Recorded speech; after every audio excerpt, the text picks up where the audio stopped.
Welcome back. Today we're going to read Giraffes Can't Dance, written by Giles Andreae, illustrated by Guy Parker Reese.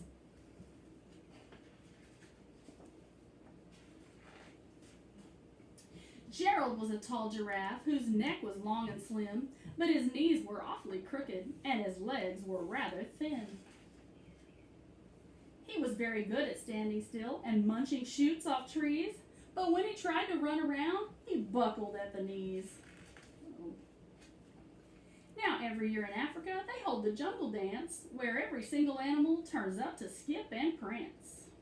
And this year, when the day arrived, poor Gerald felt so sad, because when it came to dancing, he was really very bad.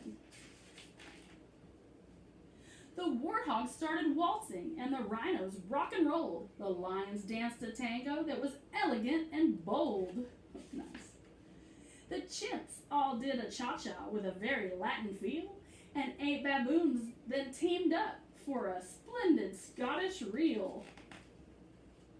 Gerald swallowed bravely as he walked toward the floor, but the lions saw him coming, and they soon began to roar.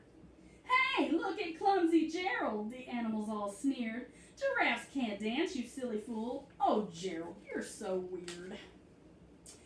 Gerald simply froze up. He was rooted to the spot. "They're right," he thought. "I'm useless. Oh, I feel like such a clot." So he crept off from the dance floor and he started walking home.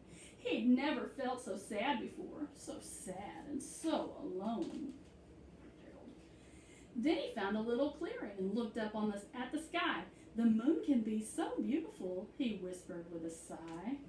"Excuse me," coughed a cricket who'd seen Gerald earlier on. "But sometimes when you're different, you just need a different song." Listen to the swaying grass and listen to the trees. To me, the sweetest music is those branches in the breeze. So imagine that the lovely moon is playing just for you. Everything makes music if you really want it to. With that, the cricket smiled and picked up his violin. Then Gerald felt his body do the most amazing thing. His hooves had started shuffling, making circles on the ground. His neck was gently swaying, and his tail was swishing around. He threw his arms out sideways, and he swung them everywhere. Then he did a backward somersault and leapt up in the air. Gerald felt so wonderful. His mouth was open wide. "I am dancing! Yes, I'm dancing! I am dancing!" Gerald cried.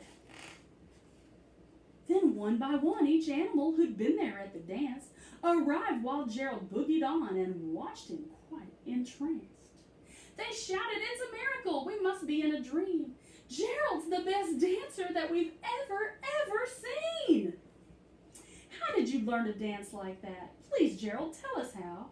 But Gerald simply twirled around and finished with a bow. Then he raised his head and looked up at the moon and stars above. "We can all dance," he said, "when we find music that we love." Oh, sweet story. All right, see you next time.